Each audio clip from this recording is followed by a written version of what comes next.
नमस्कार। आज Bihar mathematical society द्वारा जो भी प्रीवियस ईयर का जो एग्ज़ाम लिया गया हुआ उस प्रीवियस ईयर के क्वेश्चन पेपर को आज हम डिस्कस करेंगे और कैसा क्वेश्चन आता है उस क्वेश्चन का लेवल को भी देखिए और क्वेश्चन को समझिए अच्छे से और कॉपी कलम लेके बैठिए। साथ में वीडियो के साथ जैसे जैसे हम बता रहे हैं वैसे वैसे आप भी सोल्यूशन कीजिए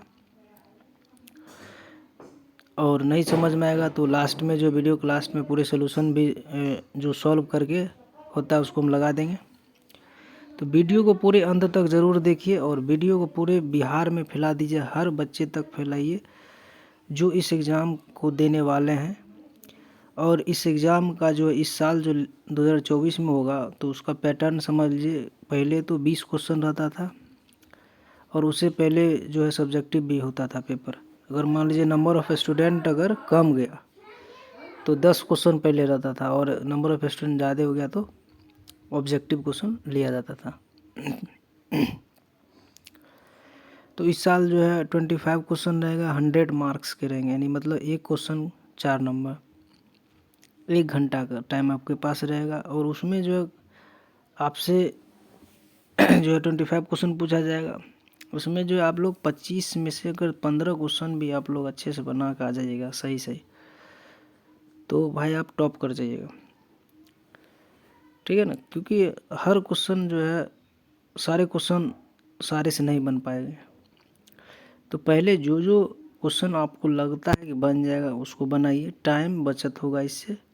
जिसमें थोड़ा भी दिक्कत हो उसको छोड़ के आगे निकलिए। कोई ज़रूर नहीं कि आप पहला क्वेश्चन पढ़िए और पहला बन जाए, ये कोई ज़रूरी नहीं है। हो सकता है दूसरा भी ना बने, तो कॉन्फिडेंस लेवल को डाउन मत कीजिएगा, ठीक है। तो जो उसमें चुनना है पहले चुन के बनाइए, जो आपसे बन जाएगा। और ओलंपियाड के एग्ज़ाम दे रहे हैं, कहीं ना कहीं आपको इन डेप्थ पूरा कॉन्सेप्ट क्लियर होना चाहिए, ठीक है। जो भी 10th का सिलेबस है वो और पूरे पढ़ा हुआ होना चाहिए। और ये पेपर इतना टफ था, पिछले 2020 का ये पेपर है, तो पेपर देख के आप अंदाज़ा नहीं लगा सकते हैं। इसमें पेपर में क्वेश्चन जो बहुत टफ भी था, कुछ क्वेश्चन जो इजी भी था। ऐसा बात नहीं है कि सारे टफ थे, लेकिन टफ था क्वेश्चन। तो वीडियो को ज़रूर पूरे फैलाइए और चैनल को ज़रूर सब्सक्राइब कीजिए। तो वीडियो बनाने में थोड़ा मेहनत लगता है, तो ठीक है ना। तो चलिए शुरू करते हैं। तो एग्ज़ाम का पैटर्न समझ गए। अब जो है क्वेश्चन नंबर जैसे पहला आया हुआ था कि भाई पहला क्वेश्चन पढ़ने के बाद जो ऐसा ना कि छोड़ के भाग जाइए, क्योंकि आप लोग स्कूल स्तर पर इस टाइप का क्वेश्चन कराया ही नहीं जाता है और शायद होता भी नहीं होगा। क्योंकि अगर ये पेपर को अगर टीचर को भी बैठा दिया जाएगा तो नहीं बनेगा, जो भी बोर्ड लेवल का पढ़ाते, ठीक है ना। तो इसका जो तैयारी अलग से होता है। जो भी ओलंपियाड का एग्ज़ाम बच्चा अगर देता है, जैसे CBSE आर का जो लड़का सब है, CBSE हो गया, ICSE हो गया, बहुत सारा ऐसा बोर्ड है। और स्टेट बोर्ड का भी बहुत सारा ऐसा लड़का है जो NTSC हो गया, ओलंपियाड हो गया है, KVPY अब जो है वो बदल गया है, ठीक है ना। स्टेट लेवल का एग्ज़ाम हो गया। तो सब एग्ज़ाम को जो है एग्ज़ाम की तैयारी जो है साइड से करते रहता है। जैसे क्लास आप लोग 10th एक साल पढ़ते हैं, उसी प्रकार इसका भी तैयारी साल भर किया जाता है। तब जाके आपको वो भी हर टॉपिक पर पढ़े होना चाहिए, अच्छे से समझ के तब सवाल क्वेश्चन बनता है, अन्यथा भाई बनेगा ही नहीं क्वेश्चन। तो चलिए शुरू करते हैं यहाँ से। तो पहला क्वेश्चन जैसे बोल रहा है कि पहला क्वेश्चन आप पढ़िएगा कि लिखा हुआ है समीकरण x² bx + c = 0 को हल करने के लिए एक छात्र भूल से समीकरण x² + cx + b = 0 को हल कर दिया। मतलब क्वेश्चन बोल रहा है कि समीकरण दिया गया है x² + bx + c, लेकिन बेचारा गलती से इसको हल कर दिया। मतलब हल करना चाहिए इसको, तो हल कर दिया इसको, गलती से हल कर दिया। और यहाँ पर एक कंडीशन यहाँ दे दिया है कि b और c जो है इंटीजर दे दिया, पूर्णांक है। तो प्राप्त मूलों में से एक मूल वास्तविक समीकरण के मूल समान है। मतलब जब आप इसको सॉल्व किया तो इसका जो मूल निकला 2 गो, ठीक है ना, जो भी मूल निकला होगा हमको मालूम नहीं। तो इसका एगो मूल जो होगा और इसका जो मूल होगा वो दोनों एक मूल जरूर है, बराबर है, दिया हुआ क्वेश्चन बोल रहा है यहाँ पे। लेकिन दूसरी मूल जो है वास्तविक समीकरण के मूल से m कम है, मतलब वास्तविक समीकरण का मतलब ये आपका वास्तविक समीकरण है, जो ओरिजिनल इक्वेशन है उससे m कम है। तो बोल रहा है कि b और c का मान निकालिए m के पदों में, ठीक है ना। तो भाई सबसे पहला काम है कि इस इक्वेशन का जो भी है x² + bx + c, x² + bx + c, ठीक है, ये इक्वेशन है। और इसका जो है सबसे पहला काम है कि रूट मान लीजिए, इसका रूट एक अल्फ़ा एक बीटा है, ठीक। तो और दूसरा जो है इक्वेशन आपके पास है, ठीक है। दूसरा इक्वेशन क्या है, तो दूसरा इक्वेशन जो है ये है आपके पास x² + cx + b = 0 है, दूसरा इक्वेशन। तो x² + cx + b = 0, ठीक। और पहला इक्वेशन ये दिया है x² + bx + c = 0। तो भाई इसका एक रूट को मान लीजिए अल्फ़ा, एक रूट को बीटा मान लीजिए, ठीक है, ओरिजिनल इक्वेशन के अल्फ़ा बीटा। तो भाई इसका एक रूट और इसका एक रूट बराबर है। तो चलिए एक रूट अल्फ़ा को मान लिए, ये अल्फ़ा इसका भी रूट है और अल्फ़ा इसका भी रूट है। और दूसरा जो रूट है वो m कम है, किससे, पहले वाले रूट से। बीटा का मान जो है इसमें बीटा माइनस m आ जाएगा, सेकेंड जो रूट आएगा ये आ जाएगा। और ये पहला रूट अल्फ़ा है, दोनों का अल्फ़ा कॉमन है। तो भाई रूट का काम है कि इक्वेशन को सेटिस्फाइड करना। तो जहाँ जहाँ x है वहाँ अल्फ़ा हम चिपकाएंगे। तो देखिए क्या बनता है अल्फ़ा चिपकाने के बाद। अल्फ़ा चिपकाने के बाद दोनों इक्वेशन बनेगा α² + b α + c = 0। पहला इक्वेशन ये बन गया। दूसरा इक्वेशन क्या बनेगा, α² + c α + b = 0। अब हम क्या करेंगे, यहाँ से हम अल्फ़ा का मान कैसे निकालेंगे, दोनों को सब्ट्रैक्ट कर देंगे। ये कट गया, यहाँ से अल्फ़ा कॉमन आ जाएगा, तो b - c × α बराबर, ये माइनस इधर आ गया प्लस और ये प्लस इधर आ गया माइनस, तो b - c। तो ये b - c कट गया, था अल्फ़ा का मान 1 आ गया। तो एक रूट हमको मालूम हो गया कि अल्फ़ा = 1 आ गया, फिक्स है, ठीक। अब हम बचपन में क्या पढ़े थे, बचपन में ये पढ़े थे कि अल्फ़ा + बीटा एक -b/a होता है और एक अल्फ़ा × बीटा c/a होता है, ठीक है। तो चलिए शुरू करते हैं। तो जैसे हम अल्फ़ा × बीटा पहला इक्वेशन में लगाएंगे, ठीक है ना, पहला इक्वेशन में लगाते हैं, ठीक है ना। तो अल्फ़ा × बीटा पहला इक्वेशन में देखिएगा ध्यान से, अल्फ़ा × बीटा बराबर -b/a होगा, ठीक है ना।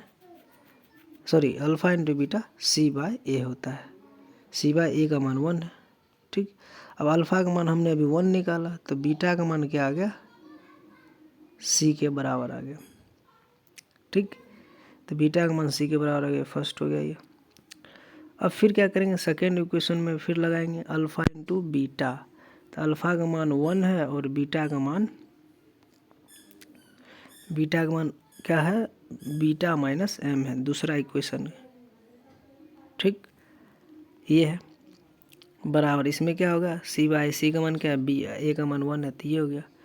तो यहाँ से बीटा = क्या आ गया, m + b आ गया, ठीक है।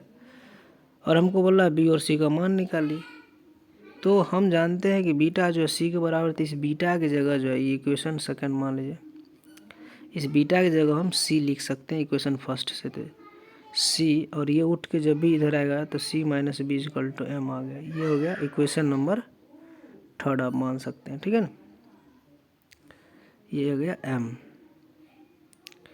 ये हो गया m, ठीक है।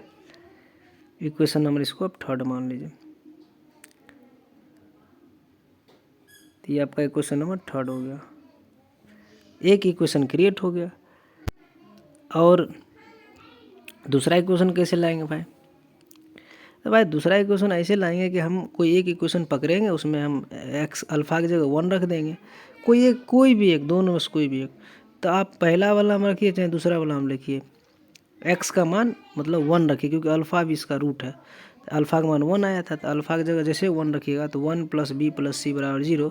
तो इक्वेशन बन जाएगा c + b = -1। ठीक है, ये बन जाएगा इक्वेशन चौथा। और आप 3 और 4 को जैसे ही सॉल्व कीजिएगा, इतना तो आप लोग समझदार हैं, 3 और 4 को सॉल्व कर लीजिएगा तो आपको आंसर दिख जाएगा।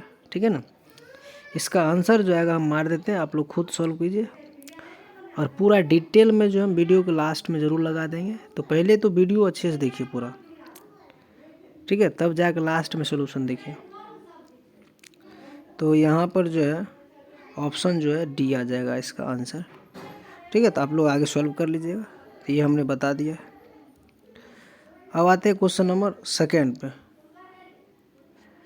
क्वेश्चन नंबर सेकेंड में बोला हर्ष को 17 की संख्या पसंद है और उनकी पसंदीदार बहुपद x² के इकाई गुणांक है। पसंदीदा बहुपद x² का अगर गुणांक 1 है तो उसको मोनिक पोलिनोमियल बोलते हैं। ठीक है ना, मोनिक क्वाड्रेटिक, ये सब चीज़ एडवांस में जब आप पढ़िएगा तो पढ़ाया जाता है, बाकी बात स्कूल स्तर पे भी नहीं पढ़ाया जाएगा। उसके बाद बोल रहा है कि पूर्णांक गुणांक के एक के साथ एक है, जैसा कि 17 इसकी जड़ों में से एक है और जड़ों 17 से अधिक नहीं है। हर्ष के सभी गुणांकों का योग बहुपद है।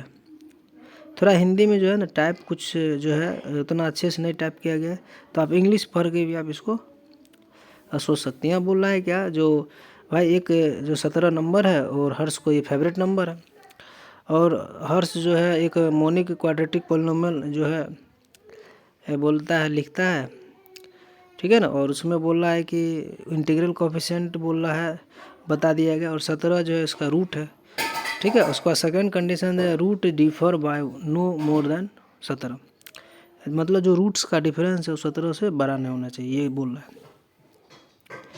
तो यहाँ पर एक चीज़ फिक्स कर दिया गया है कि भाई एक रूट हमको दे दिया गया, क्या दिया है, 17 दे दिया है अल्फ़ा का मान। ठीक है ना, अल्फ़ा = 17 दे दिया गया है।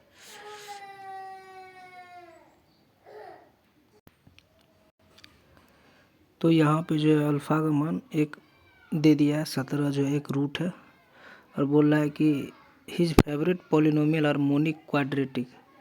तो भाई मोनिक क्वाड्रेटिक, मोनिक का मतलब होता है कि x² का कोएफिशिएंट 1 आ गया। तो लेट, ठीक है ना, द क्वाड्रेटिक इक्वेशन = हो जाएगा x², ठीक है ना, minus of alpha plus beta into x plus alpha into beta. ये मान लीजिए, या इसको ऐसे भी लिख सकते हैं, x - alpha into x - beta भी लिख सकते हैं। ये आपका मोनिक क्वाड्रेटिक इक्वेशन हो गया, और अल्फ़ा का मान 17 दिया है, मतलब अल्फ़ा जो है वो x ही है। ठीक है, एक तो रूट दे दिया 17 है, दूसरा बोल रहा है कि दोनों रूट का डिफरेंस जो है 34 से 17 से अधिक नहीं होना चाहिए, ये बोल रहा है। लिखा हुआ है कि the roots differ by no more than 17। तो इसका मतलब हो गया कि दोनों रूट का जो डिफरेंस है, मान लीजिए कि मॉड में अल्फ़ा माइनस बीटा का जो डिफरेंस है वो लेस देन इक्वल टू 17 होना चाहिए, ये बोल रहा है। क्योंकि सिर्फ नो मोर देन 17 मतलब 17 से बड़ा नहीं होना चाहिए, 17 के बराबर हो सकता है और 17 से छोटा हो सकता है। अल्फ़ा का मान 17 है, और ये जैसे मॉड खुलता है तो मॉड रहने दीजिए, तो 17 माइनस बीटा आ जाएगा लेस देन 17। तो जैसे मॉड ऑपरेट कीजिएगा तो आपके पास जो आएगा, मॉड ऑपरेट करने के बाद क्या होता है कि मॉड में क्या था, 17 माइनस बीटा जो less than equal to 17 plus में और ग्रेटर देन इक्वल टू -17। तो यहाँ जब इसको सॉल्व कीजिएगा तो बीटा का जो रेंज आ जाएगा, इसको सॉल्व करने के बाद पहले क्या कीजिएगा, 17 को इधर लाइएगा तो -34 आ जाएगा, less than equal to minus beta, less than equal to 0। अब जैसे यहाँ माइनस बीटा है तो माइनस को प्लस करेंगे, तो माइनस से जैसे मल्टीप्लाई करते हैं तो साइन ऑफ इनइक्वालिटी चेंज हो जाता है, मतलब 14 इधर आ जाएगा, 0 इधर आ जाएगा, ठीक है ना। और हमको बोल रहा है क्या है कि जितना भी पॉलिनोमियल बनेगा, ठीक है ना, जितना भी पॉलिनोमियल बनेगा उस सारे पॉलिनोमियल के कोफिशिएंट का सम क्या होगा। तो भाई हमने पहले अल्फ़ा का मान आ गया 17, ठीक है ना। बीटा का मान जो है 0 से लेके 0 1 2 3 से लेके कहाँ तक जाना है, 34 तक, सॉरी यहाँ 34 आएगा, 34 तक जाना है, ठीक है। तो आपके पास जो है 34 पॉलिनोमियल बनेगा क्वाड्रेटिक, और 34 पॉलिनोमियल के बोल रहा है कोफिशिएंट का सम निकालना है। तो देखिए कोफिशिएंट का सम निकालना है तो हम मतलब इसका, इस क्वेश्चन का 2 मेथड है, तो सिंपल मेथड हम बता देते हैं, लेकिन हमने दोनों मेथड को सॉल्व करके हम लास्ट में लगा देंगे। तो जो मेथड अभी बता रहे हैं वो इजी मेथड है। तो जैसे मान लीजिए कि हमने माना था क्वाड्रेटिक पॉलिनोमियल जो भी था वो माना था एक्स स्क्वायर नहीं, ये हाँ x square minus alpha plus beta into x plus alpha into beta, ये पॉलिनोमियल माने थे। और इसको हम बोले थे कि आप ऐसे भी लिख सकते हैं, ठीक है। तो लिख दीजिए और ध्यान से देखिएगा, तो अगर जैसे ही कोफिशिएंट का अगर सम निकालना है तो इसमें जो है ना, इस पॉलिनोमियल में जैसे x की जगह 1 जैसे रखिएगा तो ये x का मान 1 हो जाएगा। जैसे पॉलिनोमियल जो भी है यहाँ पर, जो पॉलिनोमियल जो दिया है तो 1 रख दिया x की जगह, इज इक्वल टू यहाँ 1 आ जाएगा, माइनस इसके जगह क्या आ जाएगा, अल्फ़ा प्लस बीटा आ जाएगा। ये भी क्या है, कोफिशिएंट हो गया, प्लस अल्फ़ा बीटा आ गया। ये सब क्या है, ये सब कोफिशिएंट आ गया, ये कोई कोफिशिएंट, ये सब कोफिशिएंट का सम बोल रहा है क्या आएगा, ठीक है। तो क्या करेंगे यहाँ पर, तो हम क्या करेंगे, इसमें चिपकाएंगे, क्या चिपकाएंगे, x के जगह हमने क्या रख देंगे, x की जगह 1 तो 1 तो फिक्स है, रखना ही है। क्यों रखेंगे, क्योंकि हमको सारे कोफिशिएंट का सम रखना निकालना है, तो हम x की जगह 1 रखना ही पड़ेगा। तो हम क्या करते हैं इसमें कि x minus alpha into x minus beta में क्या किया, x की जगह 1 रख दिए, क्योंकि हमको कोफिशिएंट का सम निकालना है, ठीक। अब एक चीज़ तो क्लियर है भाई, अल्फ़ा का मान फिक्स है 17, तो ये तो भाई 1 माइनस 17। अब यहाँ से जो 1 माइनस बीटा, ठीक है ना। अब ये तो मान लीजिए बीटा बन गया, ठीक। अब हम क्या करेंगे, तो अब यहाँ से क्या बन जाएगा, -16 इंटू 1 माइनस बीटा। अब बीटा का जो मान है 0 से लेकर कहाँ से तक जाएगा, -16 इंटू 1 माइनस बीटा था ना। तो भाई बीटा का मान 0 से लेकर 34 तक जाएगा। तो देखिए ऐसे लिखेंगे, एक बार बीटा की जगह लिखेंगे 0 प्लस देंगे, फिर -16, ठीक है ना। सब में -16 आएगा तो क्या करते हैं हम, एक ही साथ कॉमन ले लेते हैं, -16 को एक ही साथ कॉमन ले लीजिए, अंदर में बचेगा ये मसाला, एक बार 1 माइनस 0 बनेगा, प्लस एक बार 1 माइनस 1 बचेगा, प्लस एक बार 1 माइनस 2 रहेगा, plus dot dot dot dot 1 minus 34 रहेगा, ठीक है। जब आप इस अंदर वाला मसाला को सॉल्व कीजिएगा, ठीक है, सॉल्व करने के बाद जो है बाहर तो -16 है ही, ठीक है, और आपको अंदर में जो है माइनस का आ जाएगा 560 आ जाएगा। जब इसको सॉल्व कीजिएगा तो ब्रैकेट के अंदर वाला -560, तो इसका जब भी गुना कीजिएगा तो 8960 दे देगा। आंसर आपका आ जाएगा सी। तो आपको पूरा एकदम पकड़ होना चाहिए, अच्छे से, तब सवाल बनेगा, नहीं तो नहीं बनेगा। तो वीडियो को ज़रूर अच्छे से पूरा देखिए, एक बार नहीं समझ में दोबारा वीडियो ज़रूर देखिए, और वीडियो को जितना ज़्यादा से ज़्यादा हो शेयर ज़रूर करिए, चैनल को सब्सक्राइब करिए। देखिए यहाँ बोल रहा है कि अगला क्वेश्चन बोल रहा है कि let X Y be positive integer such that 2021 का ग्रेटेस्ट इंटीजर बट्टे 7 के पावर एक्स गुने 13 के पावर वाई पूर्णांक है, ठीक है ना। तो एक्स प्लस वाई का अधिकतम मान क्या आएगा। भाई इसमें जब भी इस टाइप का क्वेश्चन आए, ऊपर फैक्टोरियल दे दिया गया है, नीचे एक्सपोनेंट का पावर का सम पूछ रहा है मैक्सिमम, तो आप लोग जैसे ही परम्यूटेशन एंड कॉम्बिनेशन चैप्टर पढ़िएगा तो वहाँ पर बताया जाएगा कि जैसे किसी भी संख्या को अगर किसी संख्या से डिवाइड करते हैं तो उसका कितना पावर उसमें आएगा। तो यहाँ पर एक कॉन्सेप्ट लगाते हैं 2021, ठीक है, 7 का घात, पहले 7 का घात निकालेंगे, ठीक है, 2021 फैक्टोरियल में,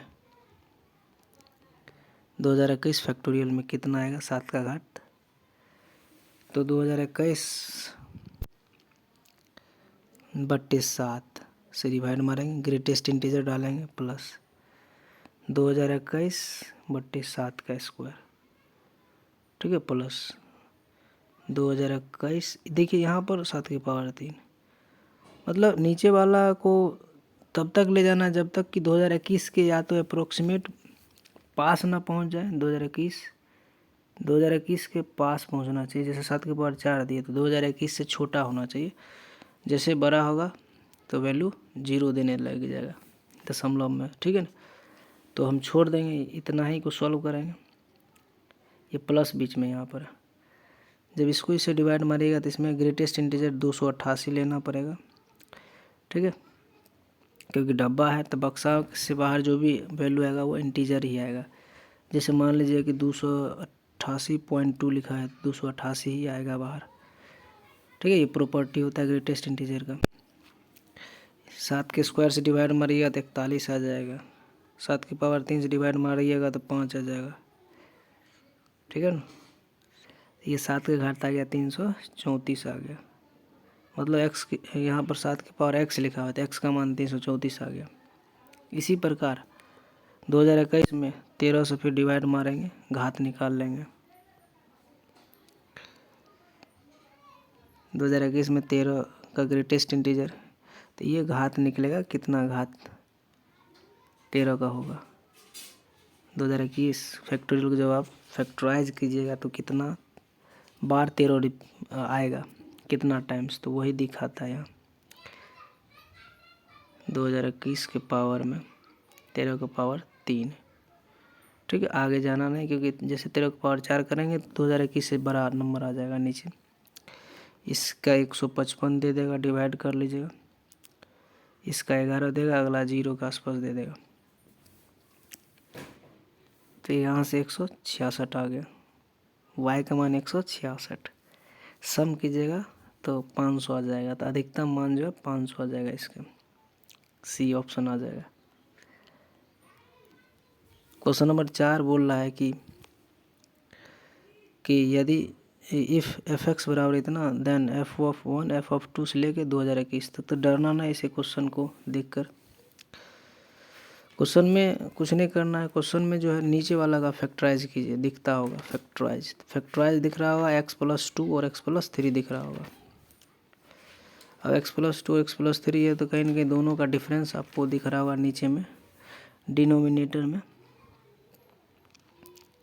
एफ एक्स इजगल टू आ जाएगा 1/x² + 5x + 6 का जैसे गुणनखंड कीजिएगा तो यहाँ आ जाएगा 1/x+2 × x+3 आ जाएगा। और ये दोनों का डिफरेंस, मतलब इसका और इसका डिफरेंस ऊपर आपको दिख रहा होगा। x+3 को घटाइएगा x+2 से तो 1 देगा, जो कि ऊपर दिख रहा है, ठीक। तो हम इसको अब क्या करेंगे, ब्रेक करेंगे, कैसे, एफ एक्स को 1/x+2 -1/x+3, हम इसको जो है इस पूरे टर्म को हम ऐसे तोड़ दिए। क्यों तोड़े? अब यहाँ से हम मान अब निकाल सकते हैं आसानी से। अब एक एक करके एक बार 1 रखेंगे f(1) का मान, फिर एक बार 2 रखेंगे, एक बार 3 रखेंगे। ठीक है, तो चलिए रखते हैं मान। तो f(x) का मान आ गया था 1/x + 2 माइनस 1/x + 3 आ गया था। तो एक बार जैसे 1 रखेंगे तो f(1) का मान आ जाएगा 1/3 माइनस 1/4 आ गया। f(2) का मान निकलेगा 1/4 माइनस 1/5 आ जाएगा। f(3) का मान आ जाएगा 1/5 माइनस 1/6। ऐसे डॉट डॉट डॉट डॉट, ठीक है ना, चलते जाएगा। कब तक चलेगा? 2021 तक। f(2021) बराबर 1/2022 माइनस 1/2023। अब यहाँ से बरसात चालू हो रहा है, ऐसे ट्रेंड पकड़ना पाए, ऐसे चल रहा है, तो इसको भी ऐसे काट दिया होगा। इससे पहले वाला टर्म 2020 जो आया होगा उसको काट देगा, तो बचेगा 1/3 माइनस 1/2023। सॉरी यहाँ पर 23 होगा और यहाँ 24 हो जाएगा, तो बचेगा 1/3 माइनस 1/2024। सारे टर्म कट जाएंगे, तो यहाँ पर आ जाएगा 1/3 माइनस 1/2024।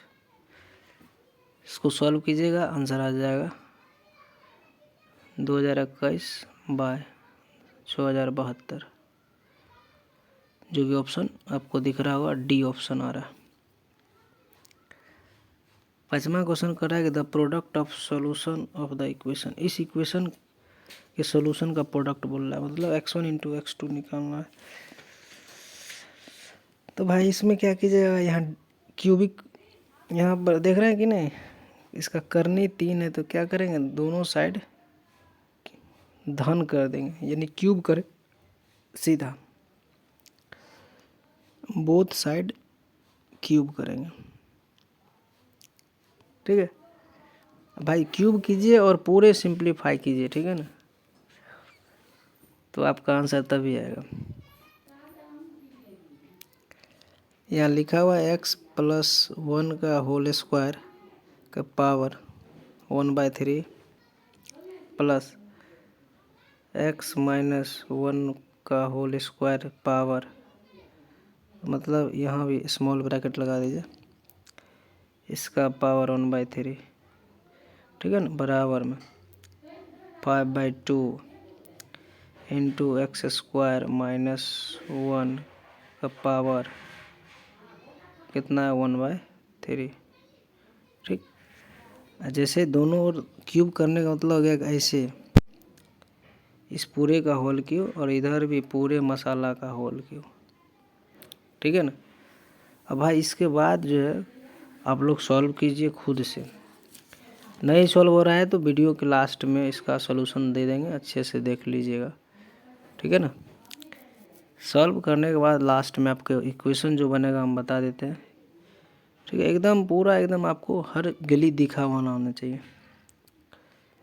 लास्ट में जो इक्वेशन बचेगा डायरेक्ट हम लिख रहे हैं, ठीक है ना। अगर लोकना है तो लोक लीजिएगा, यहाँ से x² = 81/49 आ जाएगा, तो यहाँ से x का वैल्यू आ जाएगा ±9/7।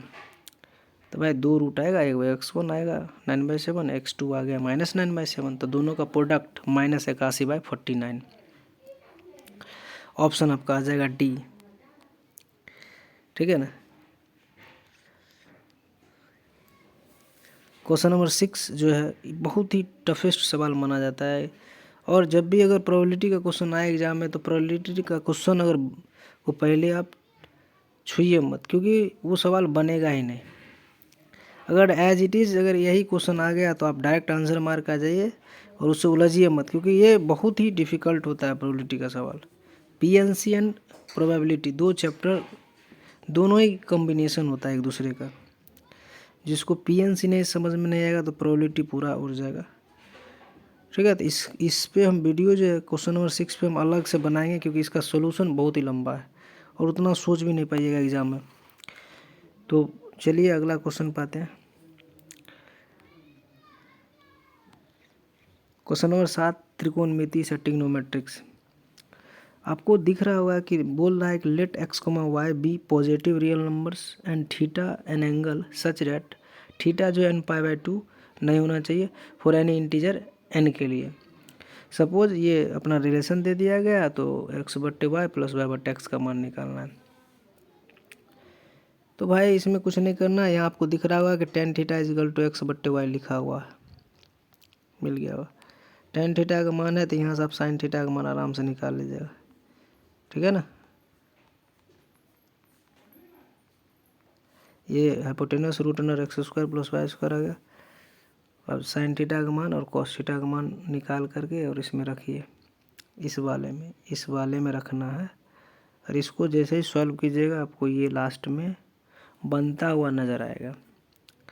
sin थीटा का मान निकाल लीजिए x/रूट अंडर x² प्लस y², ठीक है।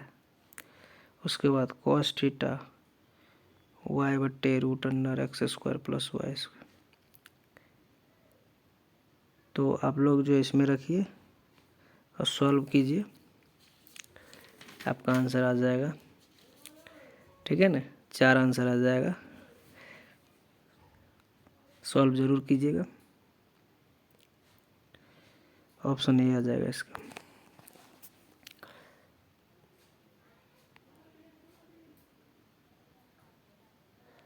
क्वेश्चन नंबर 8 पे आते हैं।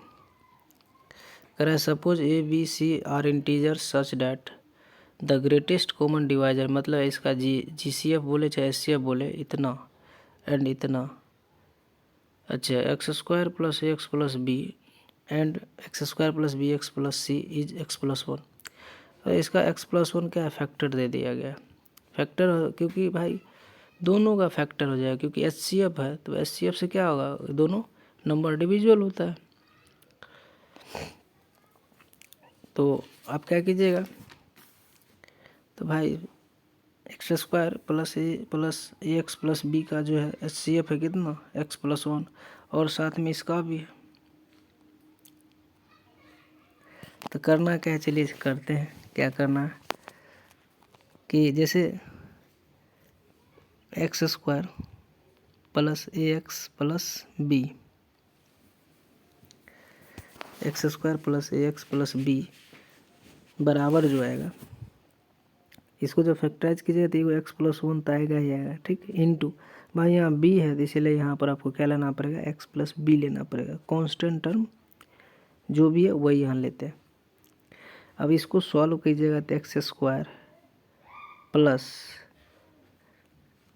1 plus B X into B, दोनों ओर जैसे कंपेयर कीजिएगा तो यहाँ x का कम गुणांक 1 प्लस बी और यहाँ पर x का गुणांक a है, दोनों को बराबर करके a माइनस बी बराबर 1 आ जाएगा, ठीक है ना, या a equal to 1 plus B आ जाएगा। ये हो गया फर्स्ट। उसी प्रकार सेकंड के लिए क्या करेंगे, सेकंड का देखिएगा ध्यान से। सेकंड ये है x² plus B x plus C, ये है, ठीक है ना। इसका भी जो फैक्टर जो कीजिएगा तो एक तो x+1 आएगा ही आएगा, और साथ में कांस्टेंट टर्म की वजह से यहाँ x प्लस सी लिखा जाएगा। फिर इसको सॉल्व कीजिए और कंपेयर कर लीजिए तो b इजकल टू आ जाएगा 1 प्लस सी आ जाएगा, ठीक है। तो ये आ गया b इजकल टू 1 प्लस सी, ठीक। तो हमको आ गया एक रिलेशन, ये आ गया a में और b में एक रिलेशन आ गया। अब क्या करेंगे, आगे पढ़िएगा ध्यान से। बोल रहा है एलसीएम ऑफ इतना एंड इतना, मतलब ये दो नंबर है, उसका एलसीएम दे दिया इतना, ये एलसीएम है। a प्लस बी प्लस सी का मान क्या आएगा। अब भाई हमको एलसीएम मालूम है, एचसीएफ मालूम है, और ये दो रिलेशन पहले से निकाल चुके हैं, ये सेकेंड रिलेशन है, ठीक। तो क्या करेंगे, बैठाएंगे एलसीएम गुने एचसीएफ बराबर ए गुने बी, मतलब प्रोडक्ट ऑफ टू नंबर होता है, जिसको ए गुने बी लिखते हैं। तो एलसीएम दे दिया है कितना, ये एलसीएम आपका दे दिया, कहाँ गया ये एक्स की power 3 minus 4x x square x की power 3 minus 4x square plus x plus 6 multiplied by LCM गुने एचसीएफ कितना एक्स प्लस 1 है, बराबर दो नंबर क्या है ये और ये, तो x square plus a x plus b गुना गुना x square plus B x plus c. इसको सॉल्व कीजिएगा आरएचएस वाले को और एलएचएस वाले को भी खोल दीजिएगा। उसके बाद दोनों साइड कंपेयर करना है। तो कंपेयर करने के बाद जो आपको ए और बी सी का आंसर मान आ जाएगा। तो ए बी सी का क्या मान आएगा चलिए हम बता रहे हैं। तो यहाँ जो है दोनों साइड को खोल दीजिएगा। खोलने के बाद जो है आपको दोनों ओर क्या कीजिएगा, तुलना कर लीजिएगा। तुलना कीजिएगा तो वहाँ से एक बनेगा ए प्लस बी बराबर -3 बन जाएगा एक इक्वेशन, ठीक है ना। और दो इक्वेशन पहले था तो तीन इक्वेशन हो गया, 3 अननोन है, सॉल्व कर लीजिएगा। तो ए का मान आ जाएगा -1, बी का मान आ जाएगा -2, सी का मान आ जाएगा -3, तो -6 आंसर आ जाएगा। तो ये आप खुद करिए और नहीं होता है तो लास्ट में ज़रूर देखिए, वीडियो के लास्ट में एकदम सब चीज़ लगा दिया जाएगा। क्वेश्चन नंबर 9, क्वेश्चन नंबर 9 में बोल रहा है कि the number of real numbers बोल रहा है एक्स का संख्या बोल रहा है रियल कितना होगा जो इस सोल्यूशन होगा इसको सेटिस्फाइड करेगा। देखिए एक्सपोनेंशियल फंक्शन है, तो ऐसे सवालों को जो एक ही तरीका से किया जाता है कि आप 2020/2022 कहीं ना कहीं ये क्वांटिटी एक से छोटा है प्लस अगला क्वांटिटी भी एक से छोटा है 2021/2022 फिर पावर मैक्स आएगा इक्वल टू 1 आएगा। इसका जब आप ग्राफ खींचिएगा ना, जब इस टाइप का तो इसको y मान लीजिए, पूरे को एलएचएस वाले को y मानिएगा तो ऑटोमेटिक ये भी y हो जाएगा। तो y बराबर इसका ग्राफ और y बराबर इसका ग्राफ। देखिए जैसे x का मान बढ़ाएंगे तो ये वैल्यू और घटते जाएगा और x का मान घटाएंगे तो ये वैल्यू और बढ़ेगा। क्यों बढ़ेगा कि जैसे मान लीजिए x का मान -1 रख दिए तो क्या होगा कि ये पलटी मार देगा। पलटी मतलब 2022 ऊपर 2020 नीचे आ जाएगा, इधर भी 2022 ऊपर 2021 नीचे आ जाएगा, तो मान इंक्रीज करेगा। तो इसका ग्राफ जो होता है कुछ इस टाइप का होता है, ठीक है। तो ग्राफ जो होता है इसका इस टाइप का बनेगा ऐसे, और y बराबर 1 ऐसे का ग्राफ बनाइए, कहीं ना कहीं जगह कट करेगा, ठीक। थोड़ा हम बना देते हैं अच्छा से ग्राफ, ठीक है ना। ये ऐसे नीचे निकल जाएगा और ग्राफ जो आएगा सीधे ऐसे कट करके निकल जाएगा, एक ही पॉइंट से कट करके निकल जाएगा। तो नंबर ऑफ सॉल्यूशन 1 आ जाएगा। तो x का जो रियल वैल्यू होगा एक रियल वैल्यू होगा, डी ऑप्शन सही। क्वेश्चन नंबर 10 में क्या करना है कि दोनों बोल रहा है क्या, पाइथागोरस ट्रिपलेट दे दिया गया, पाइथागोरियन ट्रायंगल और ये रिलेशन दे दिया गया, then which one is correct बोल रहा है। इसमें सही को ने दोनों को गुना कर लीजिएगा। अच्छा ये गुना क्यों कर रहे हैं भाई, हमको माइंड में कैसे चल रहा है भाई। यहाँ आरएचएस तो देख लीजिए, C1 इंटू सी capital C into small C है का होल स्क्वायर है। तो भाई गुना कीजिएगा तभी जाके दोनों ऐसा फॉर्मेट होगा। तो भाई प्रूफ आंसर दे के चलना है, तो इसको ऐसे गुना करना है। हम हिंट कर देते हैं, आपका आंसर आ जाएगा। A² प्लस B² को गुना करना है capital A² plus capital B² से, बराबर में इधर में C छोटा सी और बड़ा सी का होल स्क्वायर लिख लीजिए। इसको खोल लीजिएगा तो आपका परफेक्ट स्क्वायर बन जाएगा। तो यहाँ देखिए इसमें दो आंसर आ रहा है, एक बी आ जाएगा और एक डी आ जाएगा, ठीक है। बी और डी को आप उल्टा ऐसे सोचिए कि बी ऑप्शन को खोल के देखिएगा तो कहीं ना कहीं आपको इस दोनों ये दिख जाएगा जो अभी हम लिखे, और डी को भी खोलिएगा तो सेम यही चीज़ दिख जाएगा। तो दोनों एक्सप्रेशन या दोनों इक्वेशन को गुना किया होगा। दोनों जो भी थ्योरम है यहाँ पर लिखा गया है दोनों गुना किया गया। अगला क्वेश्चन जो है क्वेश्चन नंबर जो दे दिया ये 11 नंबर, क्वेश्चन नंबर 11 बोल रहा है ये,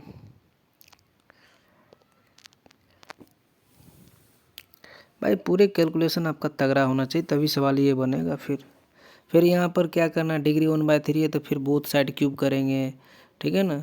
तो भाई क्यूब करने के बाद x का मान अपना 2 आ जाएगा, सॉल्व कर लीजिएगा। नहीं समझ में आ रहा है तो लास्ट में ज़रूर देखिए, पहले वीडियो को तो पूरा देखना। क्यूब कैसे कीजिएगा थोड़ा हिंट कर देते हैं। ऐसे x³ = √50 + 7 का पावर 1/3 माइनस √50 - 7 की पावर 1/3 पावर 3। ऐसे करना है। अब a - b का होल क्यों इधर कर लीजिएगा, खोल लीजिएगा, आंसर आपका आ जाएगा 2 आ जाएगा।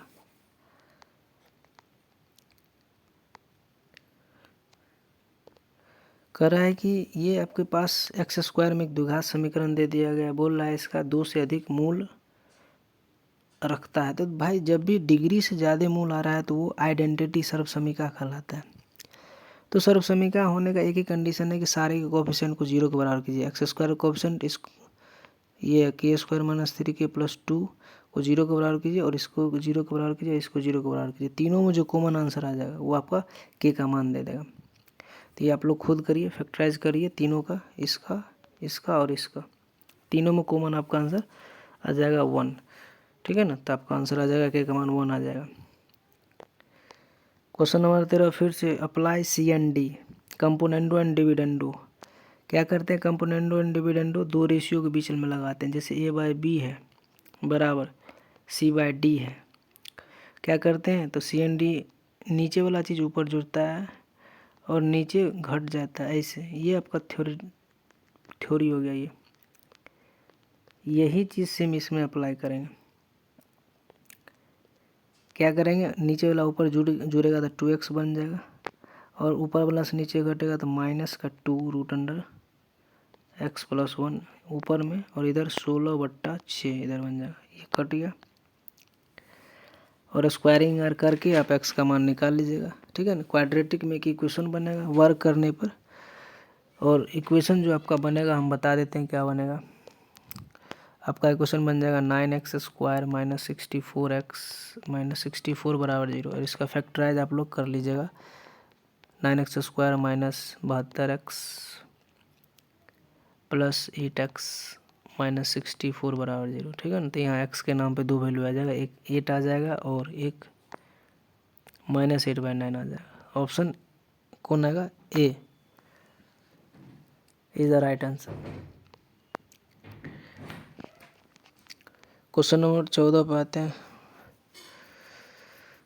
कह रहा है कि if A and B are chosen randomly from the set, 1 से लेकर 9 तक डिजिट दे देगा, इसमें से चूज करना और विथ रिप्लेसमेंट, मतलब इसमें से निकालेंगे फिर उसी में रख देंगे, उसी को बोला जाता है रिप्लेसमेंट।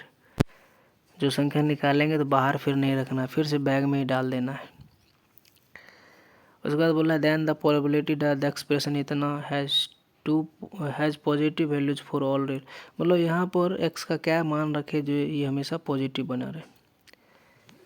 तो आइए शुरू करते हैं। सबसे पहला काम है, तो सबसे पहला काम क्या है कि जो भी ये आपके पास एक्सप्रेशन दिया गया है ax⁴ + bx³ + a + 1 का, भाई डिग्री 2 सॉल्व करने में हाल ख़राब हो जाता है। फैक्टराइज डिग्री 4 आ गया इसमें, तो इसमें क्या करना है, तो पहले इसको सिंप्लीफाई कीजिए, फैक्टराइज कीजिएगा। तो ये बन जाएगा x² + 1 * ax² + bx + 1, ये आ जाएगा, ठीक है ना। इसको जब आप मिडिल टर्म को खोल करके कॉमन ले लीजिए इसमें से, फिर यहाँ पर कॉमन ले लीजिएगा, अरेंज करना है, ठीक है ना। ax⁴ है तो ये ax² के साथ कॉमन कर लीजिएगा, अरेंज पहले कर लीजिएगा, तब ये आ जाएगा। ये चीज़ मालूम है कि ये ऑलवेज पॉजिटिव है, तो जो हमेशा सत्य है, x का कुछ भी मान रखे इसमें से उठा करके, ये हमेशा x² + 1 पॉजिटिव ही रहेगा, तो इसको छोड़ दीजिए, हटा दीजिए। सारा जिम्मेदार है ये ax² प्लस bx+1। सारा खेल वही अब खेलेगा भाई, पॉजिटिव कब होगा नेगेटिव कब होगा। तो जो सत्य उस पर चर्चा नहीं करेंगे, जो सत्य जिसमें दिक्कत है थोड़ा, भाई ये सत्य है क्या असत्य है, इस पर चर्चा करेंगे। इसमें क्या करेंगे भाई, ये क्वाड्रेटिक इक्वेशन है, द्विघात समीकरण। तो भाई ये पॉजिटिव हमेशा तभी होगा जब a का मान 0 से हमेशा बड़ा हो और d का मान जो है 0 से छोटा हो। तो ये दो चीज़ को फुलफिल करना है। तो d होता है b² - 4ac is less than 0, ठीक है ना। तो b² का मान c का मान 1 है, तो सीधे आ जाएगा क्या, -4a आ जाएगा। तो यहाँ पर क्या आ जाएगा, a का मान 0 से बड़ा लेना है और b² जो है छोटा होना चाहिए किससे, सॉरी a का मान 0 से बड़ा, b² - 4a 0 से छोटा। अब यहाँ से केस बनाना आप चालू कीजिए। जब b का मान 1 रखिएगा तो a का मान क्या क्या ले सकते हैं, 1 भी ले सकते हैं। b का मान 1 रखिएगा तो a का मान जो है 1 से लेके 9 तक रखिएगा, तो ये संतुष्ट है, दोनों को एक साथ सेटिस्फाइड हो रहा है भाई। b का मान हम 1 ले रहे हैं, ठीक है ना। तो a का मान 1 से 9 तक रख सकते हैं, ठीक। फिर उसी प्रकार b का मान 2 लेंगे, तो b का मान 2 लेंगे तो 2 दूना 4। तो भाई जैसे 1 लेंगे तो भाई 0 से छोटा होगा ना, 0 दे देगा 1 पे। तो a का मान 2 से चालू करेंगे फिर, ठीक है। ऐसे कॉम्बिनेशन बनाएंगे कि भाई b का मान जब 2 लेंगे तो a का जो मान आएगा 2 से चालू होगा 9 तक जाएगा। तो ये 7 केस हो गया, पहले वाला 9 केस था। उसी प्रकार जब हम b का मान 4 लेते हैं, 3 लेते हैं, तो यहाँ से a का मान जो चालू हो जाएगा 3 4, ठीक है ना, से लेकर 9 तक, ठीक है। ये सॉरी 8 केस है, ये 7 केस हो जाएंगे। फिर क्या करेंगे, b का मान ले लेंगे 4, तो a का मान जो है ऑटोमेटिक क्या आ जाएगा, 5 आ जाएगा, 6 7 8 9, ये 5 केस इधर आ गया। फिर जो है b का मान 5 ले लेंगे, तो a का मान जो आपको लेना पड़ेगा 7 8 9, इधर आ जाएगा 3 केस। अब b का मान 6 7 8 9 नहीं ले सकते, क्योंकि b² - 4ac 0 से छोटा नहीं होगा, आप चेक कर सकते हैं, ठीक है। तो आपके पास b का मान 5 ही तक ले सकते हैं। अब कुल संभव परिणाम क्या है, पहला केस में 9 केस था, दूसरा में 8 केस था, तो 9 + 8, फिर तीसरा में 7 केस था, चौथा में 5 केस था, पाँचवा में 3 केस था। सबको जोड़िएगा तो 32 केस टोटल हो गया। और भाई नंबर जो भी निकाल रहे हैं, 2 नंबर a और b उसी में रख रहे हैं, तो भाई क्या हो रहा है कि दोनों नंबर के निकलने की संभावना 9 बार है, तो 9 × 9 यानी टोटल जो है परिणाम 81 है, तो 32/81 इसका प्रोबेबिलिटी आ जाएगा, option B.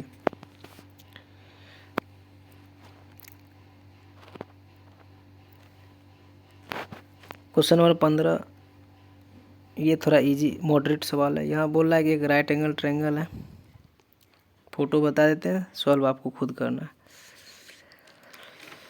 Right angle triangle है ABC, और इसमें स्मॉलेस्ट एंगल मान लीजिए एक अल्फा दिया हुआ है, ठीक है ना, यहाँ बेस पे। अब जो इस पर 90 डिग्री का एक लंब डाल दिए गए, ठीक है ना, हाइपोटेनस पे। तो बोल रहा है क्या कि जहाँ ये D मान लीजिए पॉइंट, तो हमको पूछ रहा है कि then the ratio in which this line, मतलब ये लाइन जो है कौन लाइन, ED जो लाइन है, इस हाइपोटेनस को किस रेशियो में बांटा, मतलब AD/DC का मान बोला निकालने के लिए। तो आप लोग खुद ट्राई कीजिए, नहीं बने तो इसका भी सलूशन वीडियो के लास्ट में, सारे क्वेश्चन का हम सलूशन लगा देंगे, ठीक है ना। तो ये क्वेश्चन के अकॉर्डिंग फिगर बना दिए, इसको आप y मान लीजिएगा और ये पूरे को आप x मान लीजिएगा। ये आपका D हो गया।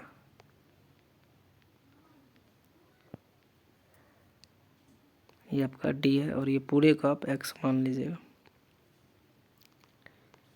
ठीक, सॉल्व कीजिएगा। नहीं सॉल्व हो तो वीडियो के लास्ट में ज़रूर देखिए, वहाँ पे सॉल्यूशन है। तो इसका जो आंसर आ जाएगा, आंसर बता देते हैं, √2 सेक अल्फ़ा -1 आ जाएगा।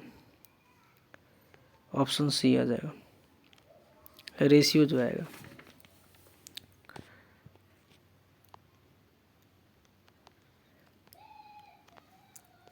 क्वेश्चन नंबर 16 बोल रहा है क्या in the given figure ABC is an equilateral triangle with side का लेंथ 5 यूनिट दे दिया है and circle with radius 2 unit.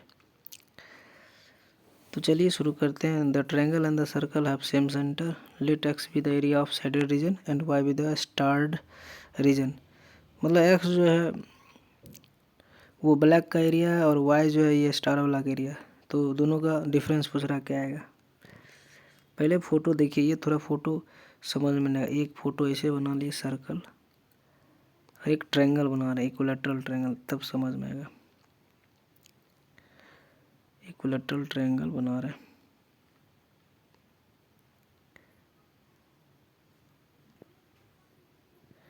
अब ध्यान से देखिएगा थोड़ा।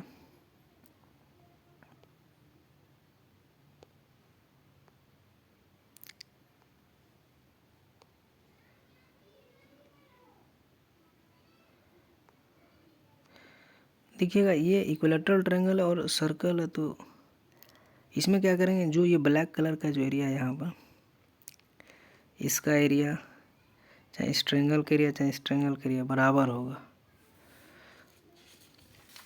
क्योंकि इक्विलेटरल ट्रायंगल है और सिमेट्रिक फिगर है। ठीक है ना, तो बराबर होगा। तो बराबर होगा तो भाई इसका एरिया एक्स दिया है तो ये भी एक्स हो जाएगा, ये भी एक्स हो जाएगा। और इसका एरिया वाई है तो बाय सिमेट्रिक फिगर होने के कारण ये भी वाई दे देगा और ये भी वाई दे देगा। इसके एरिया को आप ए मान लीजिए, सॉरी जेड, इसके एरिया को जेड मान लीजिए।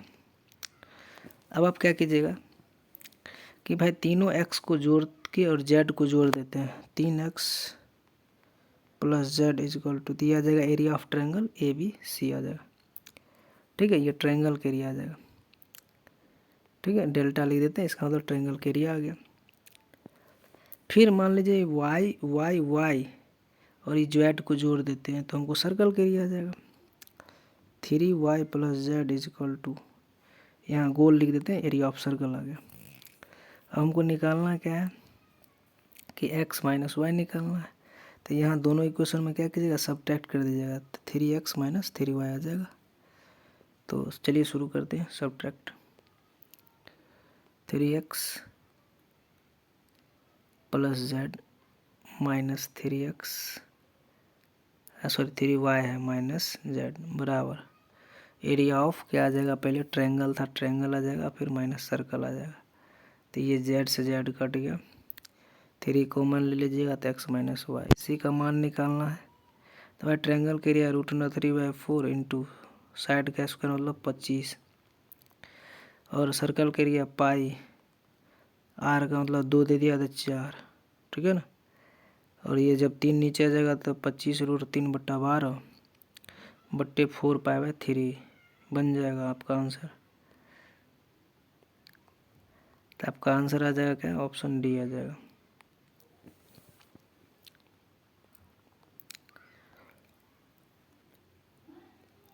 क्वेश्चन नंबर 17 जो है ये भी बहुत टफ सवाल है, क्योंकि ये सॉल्यूशन ऑफ ट्रायंगल नाम का एक चैप्टर है, उससे लिया गया और साथ में कैलकुलस भी मिक्स है इसमें। यहाँ छोटा क्वेश्चन है लेकिन बहुत ही इतना बियॉन्ड लेवल का क्वेश्चन है जो सोच पाना एग्जाम हॉल में मुश्किल है इसका। देखिए ये सरकम रेडियस का मतलब है, कैपिटल R का मान दे दिया 17, स्मॉल r का मान दे दिया 7। ठीक, बाकी बात जो भी रिलेशन होता है और sin a/2 का मान पूछ रहा है मैक्सिमम क्या होगा। ठीक, तो इसमें करना क्या है, इसमें यही करना है कि जब आप चैप्टर अच्छे से पढ़े रहिएगा तभी जाके सवाल बनेगा। तो ये दोनों में एक रिलेशन होता है, small r = 4r sin a/2, ठीक, into sin b/2 into sine c/2।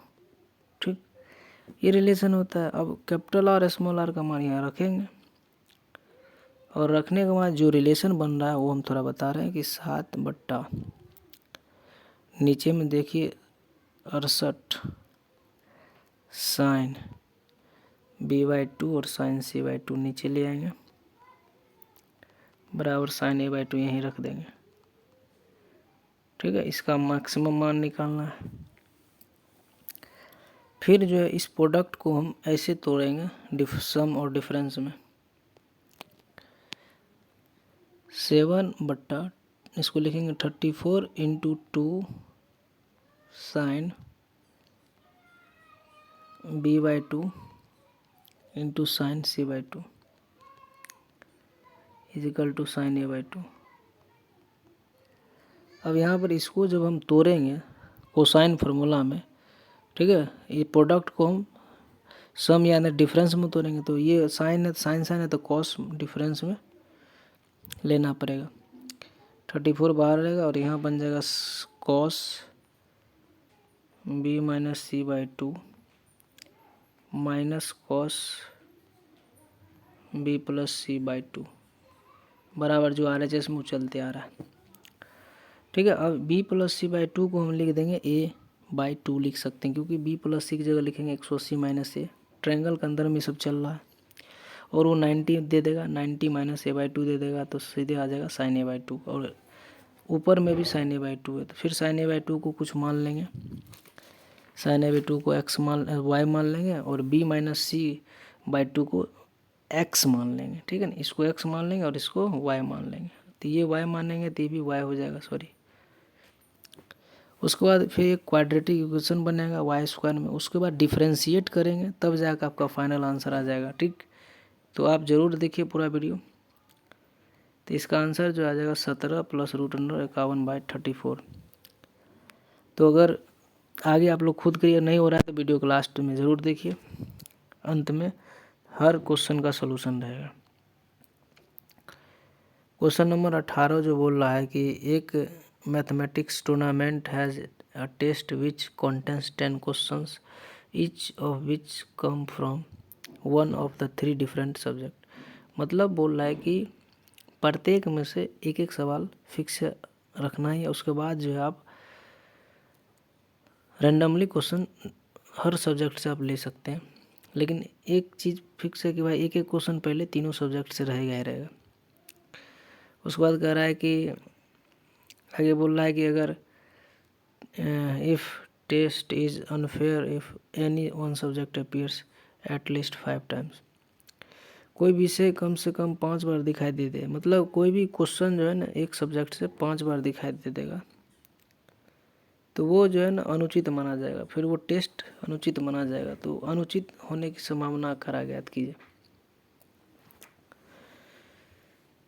ये भी प्रोबेबिलिटी का क्वेश्चन है। ठीक है, तो यहाँ पे देखिएगा, इसमें पहले क्या करेंगे, सबसे पहला काम है कि आप क्वेश्चन पहले सेलेक्ट कैसे कीजिएगा। भाई 5 से ज़्यादा क्वेश्चन नहीं, 5 तो दिखना ही नहीं चाहिए, तो हम जो सेलेक्ट क्वेश्चन करेंगे, ठीक है ना, टेस्ट में जो क्वेश्चन जो आएगा वो पहले फेयर का निकाल लेते हैं। ठीक है ना, फेयर का निकाल लेंगे, जो उचित टेस्ट है उसका हम पहले प्रायिकता निकाल लेते हैं, अनुचित का ऑटोमेटिक आ जाएगा। तो भाई 5 से कम का मतलब हो गया 4 क्वेश्चन, मैक्सिमम से मैक्सिमम 4 क्वेश्चन रख सकते हैं एक सब्जेक्ट से, फिर दूसरा 3 और तीसरा भी 3, तो 10 क्वेश्चन पूर गया। या 4 4 2, इससे ज़्यादा कॉम्बिनेशन आप बना भी नहीं सकते। 2 कॉम्बिनेशन बना, दोनों से क्या करेंगे, नंबर निकालेंगे कितना फेयर टेस्ट होगा। तो भाई 3 सब्जेक्ट है तो टोटल जो भी आएगा फेयर टेस्ट का, ठीक है, the number of distinct fair test, ठीक है ना, कितना फेयर टेस्ट अलग लगा सकता है। तो क्या करना है, 3 इंटू भाई 10 क्वेश्चन में से आपको 4 क्वेश्चन तो सॉल्व करना ही है, सेलेक्ट करना ही है। बच गया 6, फिर 6 में से आप 3 को चूज कर लीजिए प्लस। उसके बाद फिर क्या करेंगे 3 मल्टीप्लाइड बाय, फिर 10 में से 4 को चूज करेंगे, ठीक है ना। फिर बच गया 6 में से हम 4 चूज कर लेंगे, ठीक है। तो ये टोटल मिला के जो है आपका आ जाएगा, इतना आ गया 22,050। टोटल फेयर टेस्ट का आ गया संख्या भाई, इतना 22,050 टेस्ट अलग अलग होगा, उचित होगा। तो फेयर टेस्ट की प्रोबेबिलिटी अब तो निकल गया 22,050 डिवाइड बाय 10,000 बाय 3 नंबर है तो भाई तीनों नंबर है तो 10 की पावर 3 नंबर है 3 की पावर 10 आ जाएगा, ठीक है ना, क्योंकि 10 क्वेश्चन है इसीलिए 3 की पावर 10 हो जाएगा। उसके बाद क्या कीजिएगा, अनफेयर का निकालना है तो 1 में से इस पूरे को घटा दीजिएगा। 1 माइनस 22,050 बट्टे 3 की पावर 10 जो होता है 65 61 दे देगा। सॉल्व करने के बाद 4,111 बट्टे 6561, ये ऑप्शन बी आ जाएगा। अगर इससे नहीं समझ में आ रहा है तो वीडियो के लास्ट तक ज़रूर देखिए, वीडियो के अंत में जो पूरा सॉल्यूशन बता दिया जाएगा। सॉल्व करके पीडीएफ अपलोड रहेगा तो उसको भी देखिए अच्छे से। क्वेश्चन नंबर 19 बोल रहा है कि Bihar mathematical society is planning to conduct district wise inspirational math contest comprising of 15 question. All answer will be integer from ranking from 00 to 99 inclusion. मतलब भाई जो भी क्वेश्चन का आंसर आएगा वो इंटीजर आएगा, कहाँ से 0 से 999 तक आएगा, ठीक है। तो क्या करना है यहाँ से, और वो 15 क्वेश्चन जो भी है वो आंसर जो भी है 15 क्वेश्चन का वो एपी में बोल रहा है कि if the 15 answer from an AP, 15 answer AP बना रहा है विथ लार्जेस्ट पॉसिबल डिफरेंस के साथ बोल रहा है, ठीक है। देन द लार्जेस्ट पॉसिबल सम भी पूछ रहा है 15 आंसर का क्या आएगा। तो भाई जो भी लार्जेस्ट जो भी नंबर है वो 999 है, सिंपल बात है। हमको एन का मान कितना दे दिया, 15 दे दिया, ठीक। और टी 15 का मान जैसे निकालेंगे वो 999 से छोटा होना चाहिए। इसका मतलब हो गया कि ए प्लस 14 डी का मान जो है 999 से छोटा होना चाहिए, और इसका मान होना चाहिए डी का मान होना चाहिए 999 माइनस ए बाय 14। अब इस ए की जगह क्या रखे, जो पूरा इंटीजर दे देते भाई, ए बराबर छोटा वैल्यू 5 रख लीजिए। जैसे 5 रखिएगा एट ए इक्वल टू 5, तो जो डी का मान आएगा मैक्सिमम से मैक्सिमम डी का मान 71 आ जाएगा, ठीक। डी मैक्स क्योंकि मैक्सिमम डिफरेंस बोल रहा है इसलिए डी मैक्स 71 आ गया। उसके बाद पहला संख्या तो आपको मालूम है क्या आ जाएगा कि भाई पहला संख्या ए इक्वल टू 5 लिए हैं तो पहला संख्या 5 आ गया, ठीक है। दूसरा आ जाएगा 71, इसका कॉमन डिफरेंस है तो 71 में 5 जोड़ जाएगा 76, ऐसे 999 तक, ठीक है। लास्ट में जो है 999 आएगा। इसका सम निकालना है, S15 का मान निकाल लीजिए, 15/2 15/2 और first term plus last term, ठीक है ना। तो यहाँ से आ जाएगा 75 30, आपका आंसर ये आ जाएगा। क्वेश्चन नंबर 20 बोल रहा है क्या कि Donald duck has a collection of red marbles and blue marbles, the number of red marbles is either 7, 9, 11, 13 और 15। अच्छा, मतलब डोनाल्ड डक जो है लाल पत्थर और नीले पत्थर को वो चुन के एक जगह इकट्ठा करता है। उसमें बोला है कि लाल मार्बल की संख्या इसमें से होगा कोई ना कोई। कह रहा है यदि 2 मार्बल को एक साथ चुना जाता है तो अलग अलग रंग की प्रायिकता 1/2 है, तो डोनाल्ड के संग्रह में लाल पत्थर की संख्या क्या होगा। लाल पत्थर की संख्या निकालना हुआ है। अब ये नंबर दे दिया है 4-5 नंबर, तो यहाँ मान लेंगे let the number of red marble, red marble को ए मान लेंगे। लेट द नंबर ऑफ, उसके बाद क्या है ब्लू मार्बल, बी मान लेंगे। टोटल मार्बल ए प्लस बी आ जाएगा। ठीक, अब हम टोटल नंबर ऑफ निकाल लेंगे, कॉम्बिनेशन निकाल लेंगे डिफरेंट कॉम्बिनेशन मार्बल का। अच्छा नहीं, पहले टोटल नंबर कितना बन जाएगा डिफरेंट मार्बल का बोल रहा है ना। यहाँ बोल रहा है कि अलग अलग मार्बल की प्रायिकता को बटा दो है। तो भाई हमारे पास ए और बी अलग अलग मार्बल है, दो अलग अलग मार्बल की संख्या मान लिए ए एक का मान बी है। तो जो कलेक्शन बनेगा एक, देखिए मान लीजिए कि आपके पास ए का मान है 10 और बी का मान है 5, तो भाई कितना कॉम्बिनेशन बनेगा, 50 कॉम्बिनेशन बनेगा। कैसे, एक संख्या को 10 बार, 10 जैसे मान लीजिए ऐसे सोचते हैं, जैसे आपके पास 1 2 3 ये नंबर और इधर 2 और 5 ये, 4 और 6 ये 2 नंबर।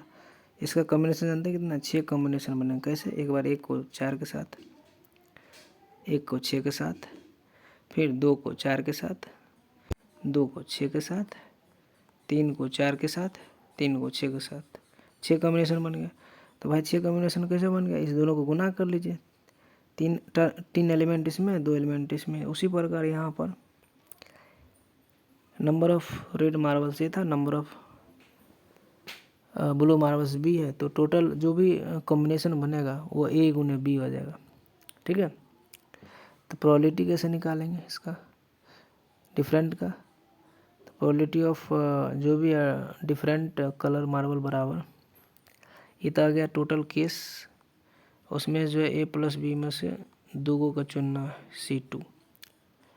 ठीक है, और इसके जगह 1/2 बराबर A B by A plus B C2। दो मार्बल में से मैं टोटल मार्बल में से दो मार्बल चुनने का तरीका है ए प्लस बी C2 से डिवाइड मार देंगे और यहाँ से इसको सॉल्व करेंगे। सॉल्व करने के बाद आपके पास एक इक्वेशन बन जाएगा, b² minus 2a + 1 into B plus a² minus a बराबर 0। तो आपको जो है यहाँ से ये भाई एग्जिस्ट तभी करेगा जब d का मान क्या हो, d बराबर सीधा 0 ले लेते हैं। ठीक है ना, क्योंकि b जो है r से बिलोंग कर रहा है। ठीक है ना, तो d का मान क्या आना चाहिए, 0 के बराबर कर लेते हैं। d का मान 0 के बराबर कीजिएगा तो यहाँ से 8a + 1 आ जाएगा। अब 8a + 1 ये must be a perfect square. ठीक है ना, परफेक्ट स्क्वायर बनेगा। तो भाई इसमें जो है ए का मान क्या आएगा, इसमें से चुनिएगा 7 अगर रखते हैं एक जगह तो 7 8 56, 1 57 नहीं देगा। फिर 7 के बाद क्या आ रहा, 9 आ रहा है। तो आपको इस, देखिए पूरे सिंप्लीफाई करने के बाद इसमें रखना है और ये परफेक्ट स्क्वायर होना चाहिए, समझ गए कि नहीं, क्योंकि बी जो है बिलोंग्स टू आर है। ठीक है ना, तो इसीलिए क्या करेंगे यहाँ पर ये परफेक्ट स्क्वायर आना चाहिए। ठीक है ना, तो परफेक्ट स्क्वायर एक ही पे देगा, 15 को 8 से गुना कीजिएगा तो 120 और प्लस 1 121। तो आपका ए का जो मान आएगा 15 आ जाएगा C। अगर ऐसे नहीं समझ में आया तो अभी हम वीडियो के लास्ट में अब जो है इसका हम सोल्यूशन लगा रहे हैं, तो इसको देखिए ज़रूर। कोई अगर दिक्कत हो तो हमारे कमेंट बॉक्स में ज़रूर कमेंट करें। तो आपका ये जो है यहाँ से क्वेश्चन नंबर 1 से सोल्यूशन है, देखिए इसको अच्छे से।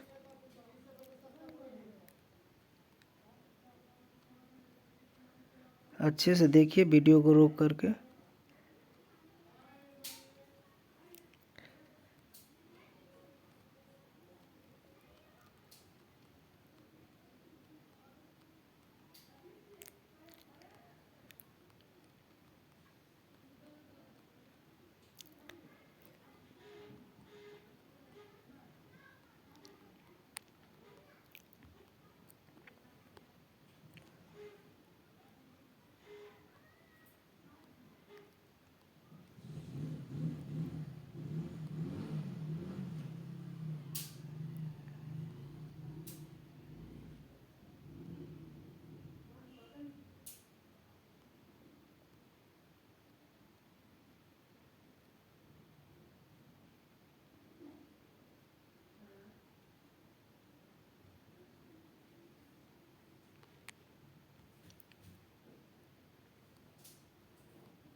पूरे एकदम डिटेल में सॉल्व किया गया, तो अच्छे से देखिए वीडियो को, सॉल्व कीजिए हर क्वेश्चन को, तो पता चलेगा भाई लेवल क्या होता है ओलंपियाड का।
ये जो है 20 के 20 सलूशन था, तो अच्छे से देखिए बनाइए। तो मिलते हैं अगले वीडियो में। अब अगले वीडियो जो क्लास 11th पे पेस्ट होगा, तो वीडियो को शेयर कीजिए, चैनल को सब्सक्राइब करिए।